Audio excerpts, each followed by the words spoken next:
ஆனா 3 பொண்ணுங்களை கஷ்டப்பட்டு வளர்த்து கல்யாணம் பண்ணி வச்சு பையன் இல்லனாலும் கடைசி காலத்துல பையனுக்கு பையனா எங்க பிரபா இருக்கான்னு உன்னை நம்பிக்கிட்டு இருக்காங்களே, அவங்க நம்பிக்கைய குழி தோண்டி புதைக்க போறியா?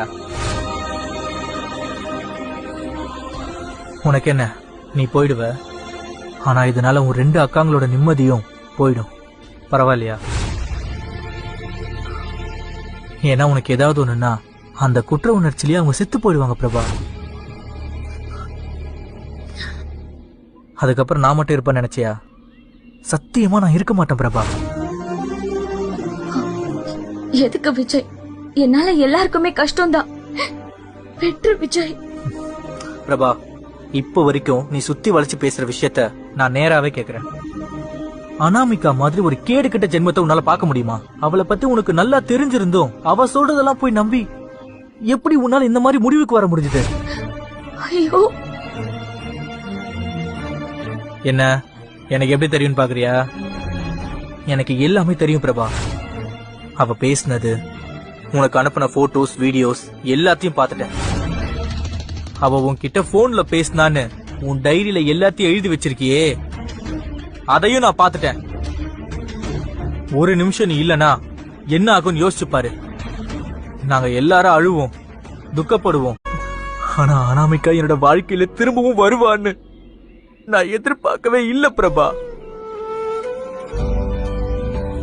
உண்மையை சொல்லணும்னா இது வரைக்கும் நடந்த எல்லா பிரச்சனைக்கும் முத காரணம் நம்ம 2 பேரும் பேசாம மௌனமா இருந்ததுதான்.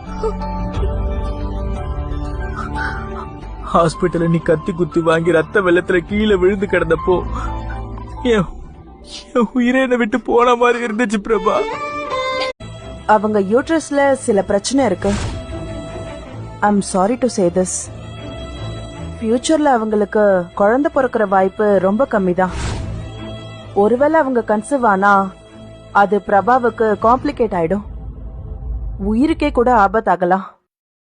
அதனால அவங்க கன்சீவ் ஆகாம இருக்கிறதா நல்லது. மிஸ்டர் சூர்யா. Okay doctor. ஐயோ, எனக்கு நாளுக்கு நாள் பயம் அதிகமாயிட்டே போகுதே. இங்க பாரு, அம்மாவுக்கு அடி வாங்குற சக்தி எல்லாம் இல்ல, நான் தாங்க மாட்டேன்டா. இத பாரு, அம்மா நீ என்ன சொல்றியோ அதை பண்றேன். ஆனா கௌதம், இந்த விஷயத்த மட்டும் நீ கோட்டை விட்டுறாத. நீ சொன்ன மாதிரி பக்காவா பண்ணிடு. நான் பக்காவா முடிக்கிறது இருக்கட்டும். நான் சொன்னதை நீ ஃபர்ஸ்ட் பக்காவா முடி. ஐயோ, அந்த ஐஸ்வர்யா பண்ற வேலையெல்லாம் பார்க்கும்போது